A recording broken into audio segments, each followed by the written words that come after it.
Anutenata Faransi Bele Siramani.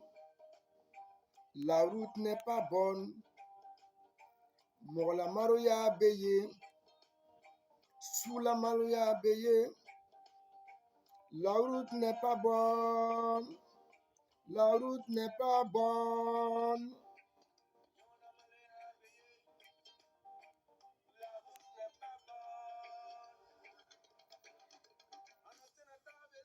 Salut l'ami Fa, toujours la voix de Tikenja de Gozo avec la famille Génération Consciente. Big respect à toute l'ami Fa, sans oublier les Moko conscients. Mekelin Kalanfa, toi-même qui sage. Gozolé, joli garçon. Gozolé, joli garçon, sans produit Ojeneka, ni freelance Tola à Fodron, sans produit Ojeneka, Tikenja Fakuli, big respect à toi. Aminon Boro, toi et moi, on est Siri, comme Loro Siri, à Tisseka Founi. Ouais, Allah Herek Ambey, Allah en Sutra. Ouais, Bamananko. Ko ni fa dɔ la adamaden na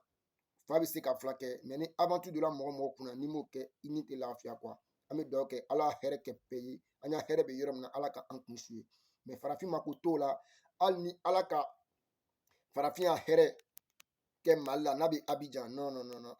a b'a kun sama ka bɔ a b'a fɔ ko non ko a hɛrɛ tɛ ko europe donc ala bɛɛ y'a sira ko nɔgɔya par contre nin ye petit dɔ ya message le ka bɔ depuis libi ko a tun bɛ afrique franchement ko tu ka gbɛlɛn a bolo ko tu ka gbɛlɛn ale bolo denbayatigi de b'a ye den fila franchement ale yɛrɛ ɲɛ bɛ kow la se t'a ba ye se t'a fa ye a ka dusu ta ka se ka économie dɔ kɛ quoi pour que ale bɛ se ka bɔ ka na europe cogo min na olu tun b'a laɲini ni ala tun ka ɲuman don a y'a laɲini tun ye k'a y'a famille ta ka bɔ nɔgɔ la mais ko a natɔ ko a ma sara a y'a mɔgɔ si la ko a muso tun t'a kalama en un mot a y'a famille si tun t'a kalama quoi bɛɛ bɛ libi sira lɔn bɛɛ bɛ maroc sira lɔn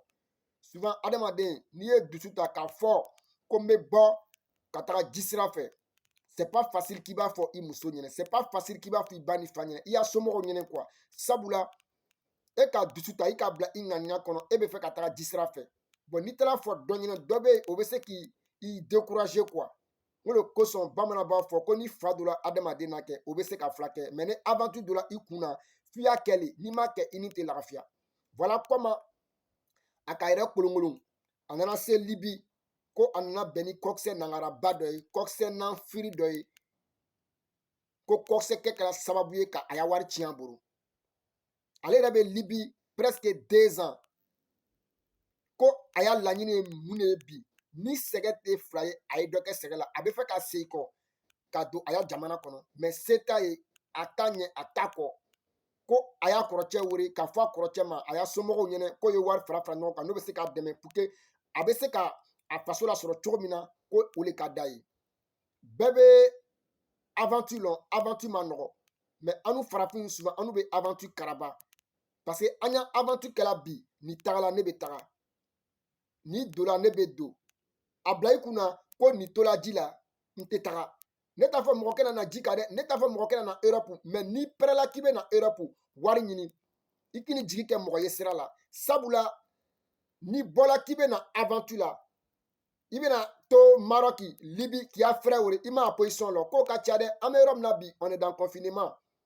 an bɛ confinement de la mɔgɔ tɛ baara la bɛɛ bɛ bɔ n jukɔrɔ donc n bɛ bɛɛ la somi cɛ la somini o de bɛ cɛya muso la somini o de bɛ musoya ye n'i bɔla k'i bɛ na wari ɲini o hali n'i ye wari sɔrɔ cogo cogo i bɛ dɔ to i kɔfɛ ni i nana se sira la parce que kɔkisɛ baden de bɛ maroc ni libi nin na mɔgɔ ɲɛnama t'o ye ne ka mɔgɔ lɔ a ye wari ɲini afrique des millions ka na se maroc kɔkisɛw kɛla sababu ye k'a wari tiɲɛ bon nin bɛɛ bɛ voyage ni ko la petini ko a bɛ to la k'an ka video filɛ ko k'a sɔn dɔ kɛ ale bɛna video tɔgɔ partager ni video tɔgɔ sera a y'a mɔgɔw fɛ o bɛ se k'ale dɛmɛ cogo min na ko ale m'a fɔ k'o ye wari d'a ma a bɛ na europe dɛ o ye wari ci ale ma walima n'o bɛ se k'a dɛmɛ cogo dɔ la pour que a bɛ se ka a faso lasɔrɔ lafiya bolo kan kɛnɛya bolo kan ko o de nafa ka bon ale ma quoi donc ko a y'a frère wele a ka y'a somɔgɔw wele k'o b'a bilala promesse la ko le 15 ko bɛna wari caman n'o le 15 la n'a ka weleli kɛ ko b'i la ko le 25 ko b'a fɔ ko le 1er jusqu'à presque 2 ans ko foyi ma kɛ foyi ye tu sais an n'u caman bɛ yen n'an bɛ afrique an bɛ dusu ta ka an y'an vie sacrifier désert ni kɔgɔji kan an caman bɛ yen an m'a kɛ an y'an somɔgɔw kosɔn je dis bien an caman bɛ yen an m'a kɛ an y'an somɔgɔw le kosɔn mais n'an nana se Maroc sira la Libi sira la kɔsɔ dɔ kɛra sababu ye ka an y'an wari tiɲɛ n'an fana ka an kɔfilɛ an kɔfɛ ka an y'an somɔgɔ dɔw wele a y'an dɛmɛ pour que an bɛ se ka segin kɔ Afrique bon an y'an somɔgɔ caman de bɛ yen souvent i bɛ to Libi i bɛ to Maroc degi kɔnɔ sɛgɛ kɔnɔ i bɛ dɔw wele k'o ye 200 ci ma i bɛ dumuni kɛ a caman bɛ yen han ni ka appel tigɛ dɛ o b'a fɔ i kɔfɛ ko ile bi diya o ko wari t'i kun e bɛ t'i yɛrɛ faga ji la ko a tɛ sɔn kun k'a di polisi ma an y'an somɔgɔ baden ya kuma de bɛ nin ye an kɔfɛ mais ni ala ka an ɲuman don Europe olu de bɛ kɛ mɔgɔ fɔlɔ ye ka message ci an ma n ko a dɔw bɛ yen n'o ka message ci ma n'i m'o jaabi o bɛ commencer k'i tɔgɔ tiɲɛ k'i donna Europe k'i changer la n bɛ changer kɛ tuma min na n tun bɛ Maroc n tun bɛ Libi n ka ko bɛɛ kɛ n ye 200 bila n ma n bɛ dumuni kɛ moi j'ai vécu dans des situations comme ça donc à travers cette kamikaze k'a fɔ an mɔgɔw ɲɛna Afrique n'a mɔgɔw bɔra i kɔrɔcɛ i dɔgɔcɛ i kɔrɔmuso i tericɛ tericɛ t'a la en un mot i y'a mɔgɔ dɔ n'a taara dɛsɛ sira la ni ka ye i bɛ se k'a dɛmɛ n'a k'a fɔ ko k'a dɛmɛ k'a bɛ segin kɔ o lafiya le ka bon Libi ye dugu dɔ le ye frère san Libi an tun bɛ capot dɔ kɔnɔ à Saba dans un capot chaque matin an y'a daraka an y'a déjeuner o tun ye bisan de ye rabu bɛna an sɔrɔ sɔgɔma sɔgɔma ka yiri ta k'a ci an kunna kpo moi-même là j'ai trop reçu les coups comme ça donc Libi ko ma nɔgɔ a fɔra ko ma nɔgɔ mɔgɔw kɔni bɛ ku wala o karama dɔrɔn ka na mɔgɔw bɛ bisimila i karama dɔrɔn ka sagaw faga ka saraka bɔ ko ala sera nɔgɔya a fɔra ko a ma nɔgɔ donc i natɔ i bɛ wari le ɲini ni ka wari sɔrɔ i bɛ dɔ to i kɔfɛ sabula voyage in filɛ c'est gagner gagner perdu i bɛ se ka don walima i tɛ se ka don donc à travers cette kamikaze k'a fɔ an y'a mɔgɔw ɲɛna Afrique n'a y'a mɔgɔw bɔla n'a ka bɛ se k'o dɛmɛ a y'o dɛmɛ sira dɔ kan pour que o bɛ se ka o faso la sɔrɔ parce que mɔgɔ baden de bɛ yan han o de la Europe kɔnɔ yan o ka sukɔrɔw ta k'a bila o dusukun na ne ni petit dɔ tun bɛ yen an tun bɛ sila ɲɔgɔn fɛ Italie capot kelen kɔnɔ wagati bɛɛ a y'a téléphone bɛ sonné lon bɛɛ a y'a téléphone bɛ sonné ne yɛrɛ bɛ to sunɔgɔ la souvent ne b'a fɔ ko mais n ko i t'a appel tigɛ wa a b'a fɔ ka ne y'a appel to yen lon dɔ la a bɔra ka taga ko vers 8h la a y'a téléphone sonné la ne tora sunɔgɔ la ne ka téléphone décroché cɛ dɔ ka sɛngɛlɛ kan fɔ petini sɛngɛlɛ le tun bɛ ne ko non n y'a frère bɛ ko la cɛ ka fɔ ne ma français la ko ni a y'a frère banna ko la ko n y'a fɔ a y'a frère ma ko a y'a wele a banna ko la ne ka fɔ ma n ko Umaru n y'a frère ka weleli kɛ a ko k'i y'a rappelé petini fana donna kuma na ka kuma ɲɛfɔ ne ɲɛna ko ale kɔrɔcɛ ko magasin baw le b'a bolo Sénégal ko magasin baw b'a bolo Côte d'Ivoire ko wari le bɛ cɛ nin kun mais ale tora Libi sɛgɛ kɔnɔ a y'a grand frère wele ko a grand frère sabari ka dɛn waga mugan na ko a grand frère ka appel k'a numéro bloqué mais ale donni kɔ Italie ko a y'a grand frère bɛ to k'a merde wagati bɛɛ ko a y'a sama samara la ou bien fani la tout ça la kuma caman quoi donc mɔgɔ caman le bɛ yan sukɔrɔ b'o kɔnɔ donc n tɛ mɔgɔ encouragé i natɔ i dɛsɛla sira la i k'i benɔgɔcɛ wele i benɔgɔcɛ min dɛmɛ i k'i facɛ wele i facɛ min dɛmɛ i k'i kɔrɔcɛ wele i kɔrɔcɛ min dɛmɛ ni ala k'i ɲuman don dɔrɔn quoi alihamudulila i bɛ se ka min kɛ i ya somɔgɔw ye i b'a k'o ye bɛɛ yɛrɛ k'a lɔn duɲɛnatigɛ sera yɔrɔ min na bi nata intérêt ne fɛn min kun bɛɛ bɛ kuma i fɛ ne fɛn t'i bolo mɔgɔ mako t'i la hali ne tun bɛ Afrique moi j'ai grandi à Gagnewa ne ni mɔgɔ dɔw tun bɛ yen foli t'an cɛ kuma t'an cɛ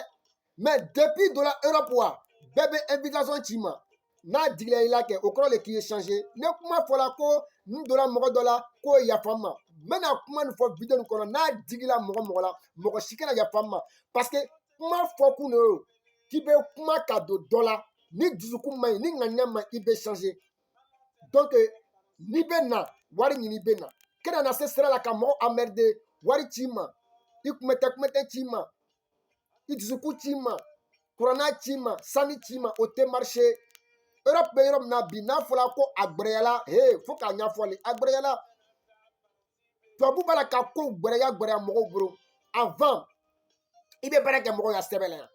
contrôle tɛ kɛ mais an bɛ yɔrɔ min na bi hali ni ka dɔ ya sɛbɛn ta k'i bɛ taa baara kɛ la i bɛ taga ni sɛbɛn ye o b'a fɔ k'i na ni passeport ye n'i nana ni passeport ye o b'a fɔ k'i na ni carte vitale ye n'i nana ni carte vitale ye o b'a fɔ k'i na ni mutuelle ye kow cayala tubabu filɛ o ŋaniya banque la o t'an fɛ tuguni mais a selen t'o ye ka an cɛ k'a kɛ avion kɔnɔ ka an nasegin an faso kɔnɔ mais o bɛ tɛmɛ ni procédure dɔ le ye ka kow gbɛrɛya an bolo ka kow gbɛrɛya ka sɛbɛn kow gbɛrɛya ka baara kow gbɛrɛya an bɛ yɔrɔ min na bi Europe yɛrɛ baara filɛ Paris yɛrɛ baara filɛ sɛbɛn de bɛ mɔgɔ baden bolo o tɛ baara la mɔgɔ baden de bɛ aw ka sɛbɛn sɔrɔ san joli joli o tɛ baara la donc n'i ma ɲa k'i bɛ na aventure la wari ɲini i k'i jigi kɛ mɔgɔ ye a bila i kunna k'a ma nɔgɔ a bila i kunna k'a ma nɔgɔ souvent n'i bɛ Libi i b'i ya mɔgɔw wele a se bɛ dɔw ye mais o ma prêt a ma prêt dɛ mais n'i donna Europe olu de kɛ ka di ka duwawu kɛ Ala y'an ta fanga d'i ma Ala y'i kɔrɔta dusu ta dɛ kura ta dɛ i ka baara daminɛ wa tout ça la intérêt tout ça la nata min ma bon mais a ma deli ka fa o de kosɔn bi bingan ka di ne ka tɛmɛ adamadenya kan walahi bingan ne bɛ bingan kanu bi ka tɛmɛ adamadenya kan adamadenya filɛ bi ne fɛn min kun mɔgɔw b'i fɛ fɛn min bolo muso bɛ sɔn i la n'i yɔgɔyɔgɔla muso b'a yɛrɛ ta c'est comme ça ici diɲɛlatigɛ sera yɔrɔ min na bɛɛ ko a ta bɛɛ ko a yɛrɛ k'i sigi Afrique ka duwawu kɛ mɔgɔw ye Ala y'an ta fanga d'i ma jɔn bɛ se ka jɔn ta bi jɔn bɛ se ka jɔn ta donc petit ko k'a tɔɔrɔ la n'a bɛ se k'a dɛmɛ pour que a bɛ segin kɔ n bɛ kuma n'a somɔgɔw le a y'a dɛmɛ a ye segin kɔ n bɔra ka taa Congo de la n ma sogo sɔrɔ